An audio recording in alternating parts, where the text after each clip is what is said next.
واقعیت این هست که بخش بزرگی از زندگی این بزرگان، این اساتید، اون قسمتی نیست که ما در قالب اثر هنری ازشون دیدیم، چه نمایش، چه سینما، چه هنرهای دیگر، بلکه تلاش‌های عمرشون هست.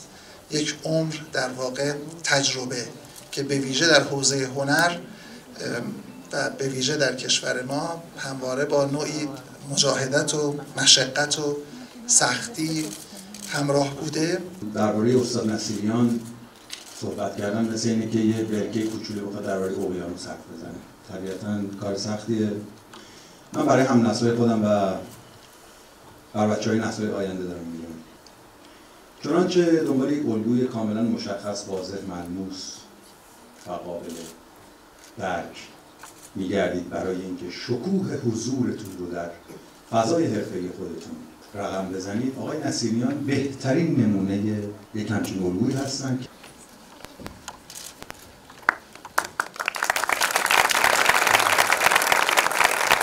هم کار هنریش رو همیشه درست کرده، حاشیه نداشته. چیزی که ما امروز میبینیم مردی است که واقعا باعث افتخار تئاتر مملکت ما هست.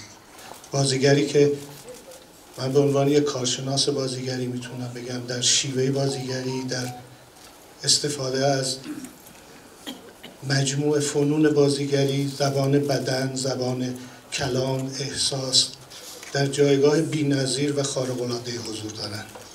استاد نصیریانی که در بازیگری در همین سریال شهرزاد و اون نقش فاخر و بی‌نظیر که صحبت شد، وقتی زیر پلک چشم آقای نصیریان تکون می‌خورد، قلب تماشاچی متوقف می‌شد. اوج غیر قابل تصوری از هنر بازیگری. میخواستم در مورد آقای نصیریانی حرف بزنم که چون دست به قلم بردن تونستن آثاری رو خلق بکنن بر روی کاغذ، نمایشنامه هایی که مکتوب که انقدر فاخر، انقدر وزین و در نهایت اصالت ایرانی که کارگردان بزرگی مثل آقای مهرجویی وسوسه میشن تا اون نمایشنامه رو به فیلم تبدیل بکنن.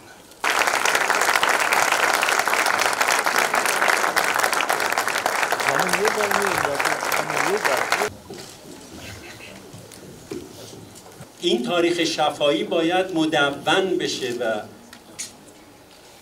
زنجیروار منسجم بشه تا بتونه تأثیر بگذاره. ما بسیاری از کتاب‌هایی که راجع به حتی بازیگری در ایران و یا راجع به تئاتر ایران و هنر ایران و حتی سینما ایران نوشته شده، کتاب‌های اصطلاحاً خاطره‌ایه. ما در اصطلاح فرنگ میگن انکدوتیکه، یعنی خاطره‌گوییه. ما هنوز حتی بزرگانمون که اهل فن در بازیگری هستند، اما استاد بازیگری هم میتوانند باشند، برای اینکه متنی رو آماده بکنن که تاثیرگذار باشه و روندی رو، مکتبی رو حتی مطرح بکنه، به سختی این کار رو پیش بردن. البته این کار سختی است. ببینید در دنیا، در کنار آقای نصیریان هستم، با اجازه ایشون میگویم، ایشون هم بهتر میدونن، شخصی مثل استانیسلافسکی، همه دوستان بازیگر میشناسن، از نوجوانی کار میکنه با دقت و زیر نظر استادان، حتی به خاطر یک خانواده مرفهی داشته، زبان فرانسه خوب میدونسته، آلمانی خوب میدونسته، معلم سرخانه داشته، ادبیات روسی و بعد فرانسه رو به خوبی میخونه. از نوجوانی تئاتر برای او ساخته میشه در خانواده، در خانهشون، در منزلشون و گروه درست میکنه. شروع میکنه به یادداشت کردن. از 12 سالگی یادداشت داره، جمع آوری میکنه و بعد در 40 سالگی به بعد این یادداشت ها رو شکل نظاممند و علمی به اونها میده تا روزی بشود آن چیزی که بهش میگوییم سیستم استانیسلافسکی و تقریبا بی‌نظیرم هست، در زمان خودش بی‌نظیره. کتابی که خانم فراهم آوردند کتابیه که به 4 بگوییم سطح از کار آقای نصیریان در تئاتر، سینما و البته تلویزیون و در زندگیشون، در طول زندگی، یعنی گاه شمار زندگیشون رو در نظر گرفتن و هر آن چیزی که در این دوران زندگی برپا داشتن در زمینه تئاتر کار کردن، نوشتن، بازی کردن، پرداختن. گفتن بهترین الگو برای نسل ما بودند و برای نسل آینده خواهند بود. این کتاب هم در همین زمینه داره قدم برمی‌داره که امیدوارم موفق باشه. ایشون نمیپسندن که راجبشون سخن بسیار گفته بشه. ایشون ستودنی هستند اما ستایش رو بر نمیتابند. آقای نصیریان با یک جدیتی رو به اون دوربین نشستن و گفتن که من در زندگیم هیچ کاری و با تأکید بسیار 3-4 مرتبه گفتن هیچ کاری مرتکب نشدم به جز بازیگری. در طول نگارش کتاب آقای نصیریان هر وقت که داشتم این کارهای پژوهشی رو انجام میدادم و مصاحبه هایی که انجام دادن رو گردآوری میکردن، در موردشون میخوندم، با خودم فکر میکردم که چقدر یک فرد باید عاشق باشه. سپاسگزاری میکنم از کسانی که تشریف آوردن اینجا و یه صحبت‌هایی در مورد من کردن که من اصلا آرزو نمی کردم و نمی کنم که همچین چیزهایی برام بگم و یا حضور در چنین مجالس اینجوری داشته باشم. چرا؟ برای اینکه اون چه که من در کار خودم تو من بچگی اصلا کار نمایشی دوست داشتم. بچگی چون مادرم هم دنبک خوب میزد هم دایره خوب میزد. بعضی موقعا که دلش میگرفت دایره میزد یا دنبک میزد من باش آواز میکنم، رنگا و تصنیف‌های میگه. از همون بچگی حالت نمایشی رو دوست داشتم، حالت شو رو دوست داشتم و اون چه که من انجام دادم آرزوهای خودم بوده، یعنی حسای خودم بوده، هیچ ارتباطی به هیچی نداره. یعنی مدح و تعریف و تمجیدی من انتظارشو ندارم. البته ممکنه هر کس بنا به ذوق و درک و حس خودش یک اظهار نظری راجع به یک کسی که شناخته شده است کار نمایشی میکنه داشته باشه و هیچ ایرادی نداره، من مانع اون نیستم، ولی خودم هیچ وقت آرزو نمیکنم. مثلا اومدن گفتن نمیدونم یه خیابونی میخوام به اسمت بکنیم برام، من گفتم من مخالفم، دوست ندارم این کارو. یا مثلا حتی این سینما به نام بذارم اینا، من اینا رو دوست ندارم. میدونی چرا؟ نمیدونم، یک نویسنده بزرگی بوده گفته، حالا نمیدونم آندرژی بوده کی بوده، وقتی خوندی رمانو بیندازو برو بلش کن دیگه، تموم شد، خوندی دیگه. واقعا همینطوره، مثلا مارکز آدم میخونه دیگه، بعدم میذاره چی کنه، تموم شد. ما همینطوریم و اون چه که من کردم و از کارهایی که کردم از بچگیم شروع شد که با دنبک مادرم میخوندم و بعد اومدم تو دبیرستان تئاتر درست کردم، گروه درست کردم، بعد رفتم روی صحنه، بعد رفتم کلاس لارزار 2-3 ماه راه رفتم ببینم کدوم تئاتر اعلان شاگرد میزنه که دیدم جامعه باربد زد که با شاگرد رفتم تئاتر سعدی که مغایر و مخالف و متفاوت با تئاتر لارزار، برای اینکه نوشین، عبدالحسین نوشین نقطه عطف تئاتر در ایران، یعنی تئاتر رو از حالت هفته این سوفلور میدونید چرا اومد؟ برای اینکه اصلا فرصت نداشتن، وقت نداشتن تمرین کنن رو حفظ کنن. تئاتر هفته به هفته باید عوض میشد. تماشاچی اینقدر نبود، یه هفته فقط تماشاچی. در نتیجه رفتم توی این تئاتر، توی این کلاس ها. از اون موقع من عشق داشتم به تئاتر. بعد رفتم دبیرستان گروه درست کردم، کار کردم، بعد اومدم بیرون، بعد 28 مرداد شد تئاتر سعدی رو آتیش زدن، کلاس‌های ما با هم خورد. اون کلاس‌هایی که تئاتر نوشین پیروانش خودش که دیگه نبود، چون حزب توده بود، حزب توده رو 27 منحل کردن و از توی زندان تنها کتاب تئاتر رو در اون دوره نوشت، هنر تئاتر. تنها کتاب، یعنی در سال 1330 با یه دونه کتاب تئاتر فقط داشتیم، اونم هنر تئاتر روش. حالا اینا رو دارم میگم برای اینکه توجیه کنم قضیه رو، سرتون هم دارم درد میارم. ولی خب اینا به قول اون آقایی که صحبت از تاریخ کرد، تاریخه، اینا تاریخ شفاهی که من دارم. بعد 28 مرداد شد و تئاتر سعدی رو آتیش زدن.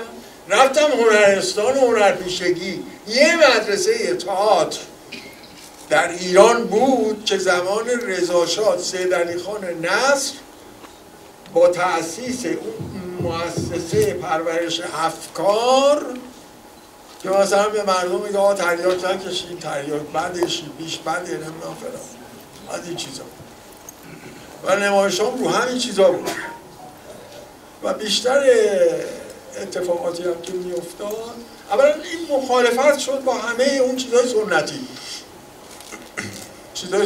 مثلا تعزیه مدیه، مثلا تکیه دولت رو که یه چیز تاریخی بود اصلا، بعدش هم کوبیدن بانک ملی شد. میدونید اینا همه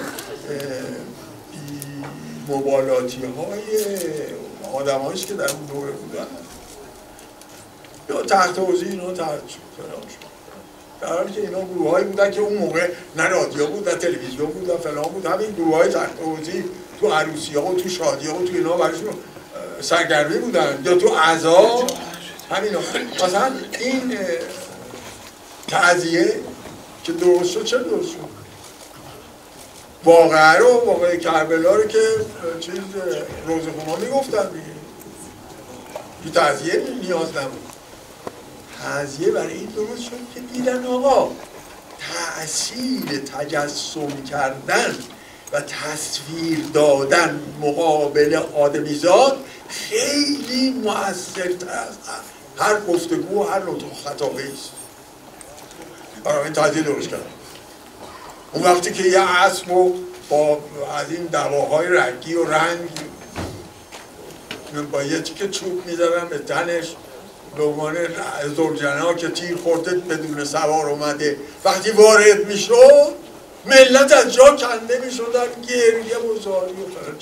این تجسم، این تأثیر تجسم و این نشون میده تئاتر چقدر مؤثر، هنرهای نمایشی چقدر مؤثر، چقدر تأثیر میده. اینو میگفتم تمام این کارهایی که من کردم خودم دوست داشتم، منتظر مدح و تعریف و تمجید نبودم. نمیخواستم که برام مجلس درست کنن و اینا بیام تعریف کنن. خودم دوست داشتم، آرزوهای خودم بود. الانش همطوره، الانش همطوره. دوست داشتم. به همین دلیل هیچ کار دیگری در عمرم نکردم. بعد اون موقعی که شاگرد هنرستان هنرکشیدگی بودم، چون پول نداشتم رفتم معلم شدم. یه سال تو مدرسه ابراهیم بنی احمد میگفت تو رادیو بیایید با هم دنیای دیگری بچنیم. همیشه رو برم.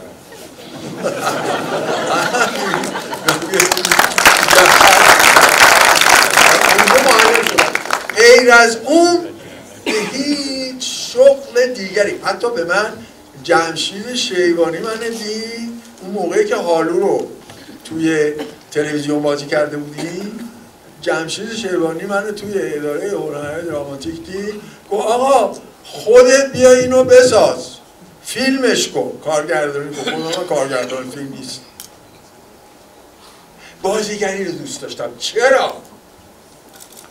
این ارتباط انسانی، یعنی این بر انسان اون بر انسان، یک ارتباط انسانی رو دوست داشتم و این برای من خیلی جذاب و هنوزم هست که اینجا که من بازی میکنم این تشعشعات رد و بدل میشه بین من و با تماشا. یادت آقا اعتراف تئاتر بازی میکرد؟ این ارتباط فوق‌العاده است. به همین دلیل تئاتر یک چیز غیر قابل تکثیره. شما موسیقی رو میتونی تکثیر کنی، فیلم رو میتونی تکثیر کنی، نقاشی رو میتونی تکثیر کنی، ولی تئاتر تکثیر شدنی نیست. آقا یک ارتباط منحصر به فرد انسانیه که اینجا اتفاق اون بر بین این ما کارش نمیتونیم. من عاشق این بودم از اول، عاشق این بودم. حتی اون موقعی هم که به من گفتم بیا اداره تئاتر رو اداره کن، رئیس شو، گفتم من که رئیس و اداری نیستم، من بازیگرم. گفتن اگر تو نیای توده‌ای ها میان اینجا اشغال میکنن. من از ترس اینکه توده‌ای ها از ترس اینکه توده‌ای ها نیان اشغال کنن رفتم رئیس اداره تئاتر شد. ولی کار من کار بازیگری و این چیز منه، تمام ذوق و هستی و همه لطف زندگیمه. یعنی اون جوهری که دنبالش هست و چقدر خوششانس بودم، خوششانسی بودم که تونستم درک کنم و بفهمم چی میخوام، بفهمم چی میگم، آرزوم چیه. آرزوم این خیلی سپاسگزارم از کسانی که صحبت کردن در مورد، ولی آرزوم اینا نیست که برام بگن یا مثلا تعریف تمجیدم بکنم. اینا مربوط به خودشونه، ولی من آرزوم این نیست. من اینا رو دوست ندارم. من آرزوم اونه که اینجا این ارتباط برقرار بود. این آرزو من اینه. همیشه متشکرم از شما، ولی ما آرزومون شماییم.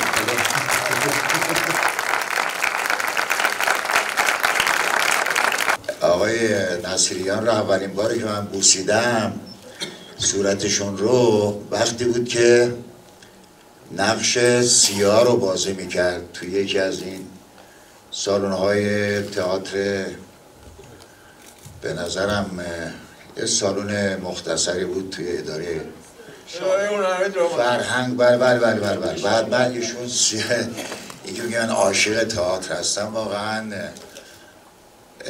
یادم اومد که بله من بعد از پایان نمایش که عرق کرده بود آقای نصیریان و نقش رو اجرا کرده بود اینا. من رفتم، بچه بودم، جوان بودم به هر حال دیگه، رفتم گفتم آقا اجازه من صورت شما رو ماچ کنم. صورت شما ماچ کردم و اومدم. بنابراین از اون زمان تا حالا باید بگم 60 سال میگذره.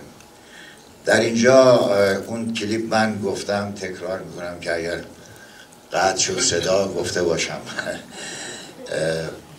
گفتم که خسته نباشید آقای نصیریان، واقعا خسته نباشید، ولی یاد اون ایامی که در کنار شما می آمدیم روی صحنه و اون تئاتر و اونها، اون احوالات،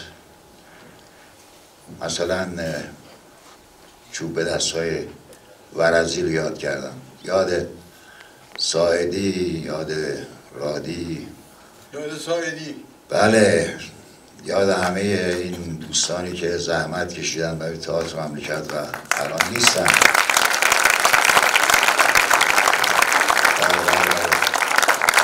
من همیشه متأثر میشم. به هر حال دوستان جوان تر گفتن که راجع به شخصیت آقای نصیریان، من یه بارم از من سوال کردن، به نظرم فیلم گرفتن، گفتم که آقای نصیریان از نظر من منظم‌ترین و مزکاترین شخصیت در تئاتر ایران هستند و صرف نظر از هنرهایی که دارن در نقش‌هایی که اجرا میکنن همواره مورد احترام بودند و هستند. آرزوی سلامت و طول عمر دارم آقای نصیریان عزیز. خیلی متشکرم. من اجازه دارم آخرین جمله این ویدئو رو بگم. من مدیر عامل انجمن اوتیسم ایرانم. استاد سال گذشته آخرین هنرمندی خودشون رو برای جامعه بزرگ ایران اهدا کردند.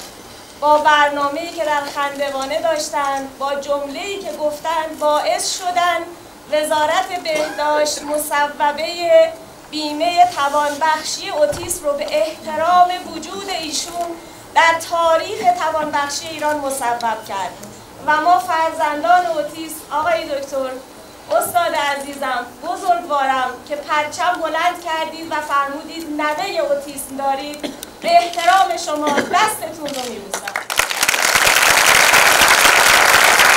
خیلی ممنون، متشکرم.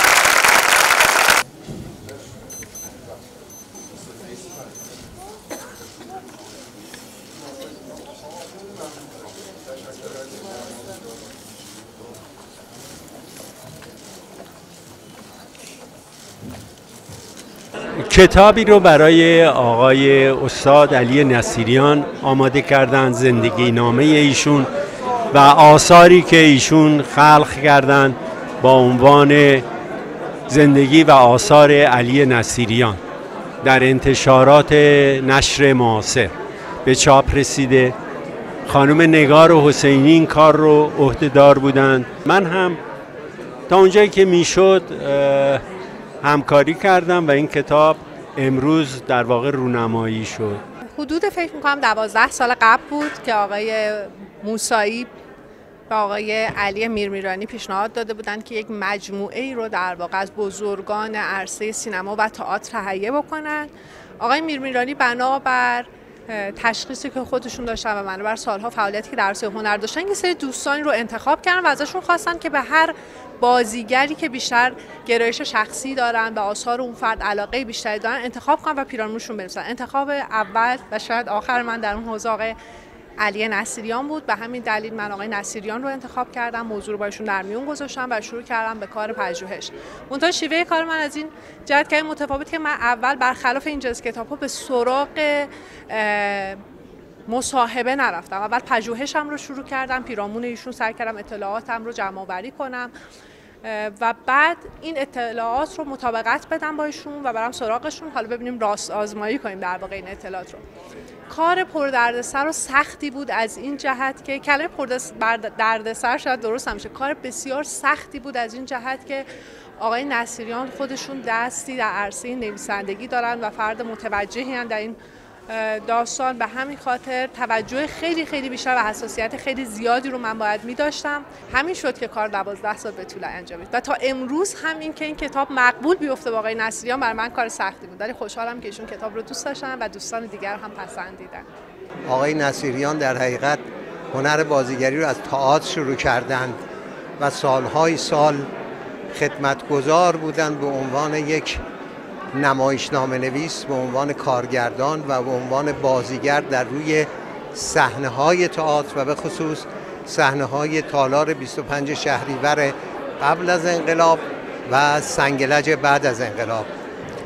افتخار اینو داشتم که از سال 47 در گروه آقای نصیریان انتظامی بودم و در بسیاری از کارهایی که در اونجا روی صحنه رفت در کنار ایشون و افتخار این رو داشتم که در کنار هنرمندان دیگری که در حال حاضر متاسفانه در میان ما نیستند و شاید تنها بازمانده گروه مردم باشم که آقای نصیریان آقای انتظامی اون گروه رو اداره می کردند و اون گروه مربوط به اونها بود. در مورد آقای نصیریان صحبت ها فراوانه، فقط مسئله توانمندی ایشان در زمینه بازیگری نیست. ایشون از نظر انسانی، از نظر اخلاقی، از نظر جایگاه ویژه هنری که به عنوان یک انسان داره جایگاهش بسیار بسیار والاست و من فکر میکنم اگر هنرمندان امروز و جوانان امروز بخواهند آموزشی داشته باشند از پیشکسوتان خودشون، اون احترام، اون دوست داشتن هنر، اون عشق و علاقه کامل به هنر و در حقیقت خود رو وقف هنر کردن، خود رو نفروختن به خاطر مسائل مالی و مادی و همه زندگی رو در قالب عشق به هنر داشتن و اخلاق هنری داشتن و انسان دوستی داشتن و دیسیپلین و انضباط تئاتری داشتن، انضباط در تمرینات داشتن، انضباط در اجرا داشتن و خودشون رو در حقیقت با تمام وجود و با تمام عشق و عاطفه‌شون در خدمت فرهنگ و هنر این جامعه و مردم قرار دادن. اینها بخشی از چیزهایی هستش که هنرمند امروز و جوان امروز باید از گذشته علی نصیریان و از اون چی که علی نصیریان در خدمت فرهنگ و هنر این مملکت انجام داد یاد بگیرن و فراموش نکنن. با همه خوشحالی که داریم از این که جمع شدیم، آقای نصیریان رو دیدیم، بسیار دوستان دیگر رو دیدیم، انسان‌هایی که با هم صحبت داریم، سیر نمیشیم حتی از دیدن هم، از صحبت با هم. این هست وقتی فضای صمیمانه‌ای درست میشه، این خوشی رو همه دارن. اما غیر از اون اینه که بازیگر ترجیح میده بازی کنه تا ازش تعریف کنن. هنرمند اصیل این رو میخواد، تعریف کنن. خیلی زیباست ولی نقشی که بهش میدن و میره شب روش کار میکنه خیلی براش زیباتره و ما دیگه محیط کاریمون کمه، هم برای فیلم هم برای تئاتر و واقعا من با تأسف اینو میگم باید ترتیبی داده بشه که مردم بتونن هنرمندانشون رو ببینن. اینو بارها باور کنید اگر ما رو توی کوچه میبینن و میشناسن اولین چیزی که میگن اینه خانم دیگه بازی نمی‌کنین، خانم دیگه هیچ جا نیستین، همه رو باید ببینیم شما. خب چه فرق میکنه همه رو ببینین؟ نه آخه اونا خیلی هاشون بازیگر نبودن، آخه نقشا مال شما بود. به خدا اگه یک کدوم اینا رو من گفته باشم مردم میگن میخوان از این بازیگران قدیمیشون کار ببینن و کار کمه، کار خوب، کاری که دوست داشته باشن، مردم دوست داشته باشن. هنرمند، هر هنرمندی، هر بازیگری، هر نویسنده‌ای پرچمی است برای بالا بردن فرهنگ کشورش. این هست هر قدمی که میذاره. نمیخواد معلم میکنه، داره بازی میکنه.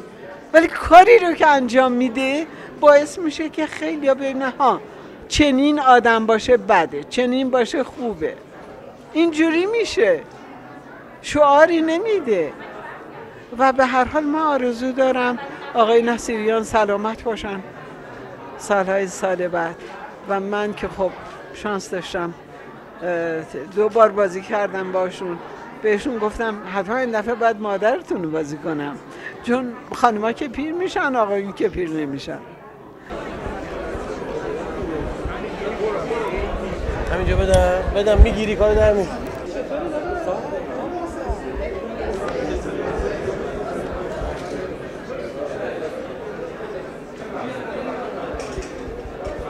خیلی زحمت کشیدید، ولی من یاد همون چوب به دستای برزیل هستم که در کنار شما اون نمایش صمیمی رو اجرا میکردیم.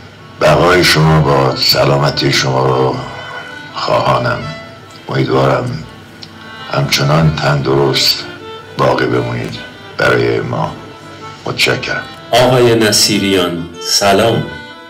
به یاد می آورید 41 سال پیش بود، یکی از روزهای خوب بهار، در آستانه ورودی اداره هنرهای دراماتیک خیابان شاه‌آباد شما به سرعت می رفتید تا خود را برای اجرای نمایش سیاه که خودتان نویسنده، کارگردان و در ضمن بازیگر نقش اصلی آن بودید آماده کنید. نوجوانی 13 ساله، لاغرندام و خجالتی از میان تماشاگران اندکی که به انتظار شروع نمایش ایستاده بودند جلو دوید و مشتاقانه به شما گفت: آقای نصیریان سلام. شاید شما آن سلام و آن نوجوان را به یاد نیاورید، اما آن پسرک 13 ساله هرگز جواب گرم شما و نگاه پرمهرتان را از یاد نبرد و هنوز هم از یاد نمیبرد. و حالا پس از 61 سال بار دیگر آن پسرک دیروز که پیرمردی است امروز میگوید: آقای نصیریان سلام. بله درست حدس زدید، آن پسرک آن روز امروز من هستم، داریوش مؤدبیان، ارادتمند همیشگی شما. میشه واقعا تمام رزومه سنگین و با شکوه و پربار کاری آقای علی نصیریان رو در یک کفه ترازو قرار داد و شخصیت ناب شخصی خود ایشون رو هم در کفه دیگری، شکوه نقشایی که توسط ایشون ایفا شده سرچشمه و ریشش در شخصیت والا و بسیار با شکوه خود ایشون بوده. صبر بسیار بباید پدر پیر فلک را، تا دگر مادر گیتی چو تو فرزند بزاید. علی نصیریان بزرگ، باشید برقرار و بمانید استوار. شما هویت ساز نسل‌های آینده شدید. بدون تردید آقای علی نصیریان یکی از پیشگامان ارزنده بازیگری تئاتر و هنرمندی توانا در نمایشنامه نویسی و بازیگری سینما و تلویزیون هستند و اگرچه به دلیل شرایط و مشکلات گوناگون هنرهای نمایشی ایران نتوانسته از همه توانایی‌های ایشان بهره کافی ببرد، اما به دلیل رفتار و منش ایشان و عشق و شوقی که به حرفه خود داشتند و هنوز هم دارند جایگاه مستحکم و وزین در این پهنه گسترده یافتند. افتخار دارم که در فیلم کفش‌های وجدان نوروز از همکاری ایشان بهره بردم و از رفتار صادقانه و حرفه‌ای این هنرمند بزرگ درس‌ها آموختم. استاد خطاب کردن شما ساده ترین کار جهانه، ولی مثل شما این چنین اصل و اصیل و ریشه دار بودن و موندن سخت ترین و چه درخشان این ساده ترین و سخت ترین رو کنار هم قرار دادن و گفتن استاد نصیریان عزیز و یگانه و ناب. خدا حفظتون کنه، خدا حفظتون کنه که به واقع هر نفس شما باعث بقا و جلا و اعتلاع فرهنگ و هنر این سرزمینه. تا هستیم در مقابل اسم شما برپا ایستاده و تعظیم میکنیم و شکرگزار وجود نازنین شما هستیم. وقتی به نقش آفرینی‌های شما فکر میکنم شگفت زده میشم که در طول سالهای متمادی این همه نقش متنوع و متعدد رو در بالاترین سطح بازی کردید و این همه شخصیت فراموش نشدنی و ماندگار خلق کردید. گفتگو با شما به واسطه دانش، بینش و نگاهی که به زندگی داشتید برای همیشه توی ذهن من حک شده. از شما صبوری، وقت شناسی، انسانیت، مهربانی و همه آنچه که به ما آموختید و باعث شدید منم در کنار شما دیده بشم براش شاکرم و امیدوارم که سایه شما بر سر هنر سرزمینمان ایران مستدام باشه. اقبالم بلند بوده که سالها پیش نقش دختر ایشان را بازی کردم. برای فیلم شیر سنگی به منطقه چهارمحال و بختیاری داخل ایلی که داشتن کوچ میکردن رفتیم و من نقش همسر ایشون رو بازی کردم. روزی در همونجا به شوخی گفتم حتما دفعه دیگه مادر شما رو بازی خواهم کرد و الانم خوشحالم در چنین بزرگ داشتی شرکت میکنم و همینطور رونمایی کتابشون رو میبینم. ایشون یک الگوی بی‌نظیری برای نسل من و نسل‌های بعدی و حتی نسل قبل از من برای بازیگریه. به نظر من استاد علی نصیریان نماد بازیگری ایران. سایتون مستدام بر سر فرهنگ و هنر و ادب این مملکت که از شما بسیار آموختیم. دستبوس و ارادتمند شما، مرجانه گلچین. من برام سعادت زیادی نبوده که با هنرپیشه های هم نسل شما همکاری داشته باشم. متاسفانه این اتفاق نیفتاد و تا ایران برگری که سعادت داشتم شما رو ببینم، نظم شما رو دیدم، انضباط شما رو دیدم، ادب شما رو دیدم، سواد شما رو دیدم و بیشتر شیفته شما شدم.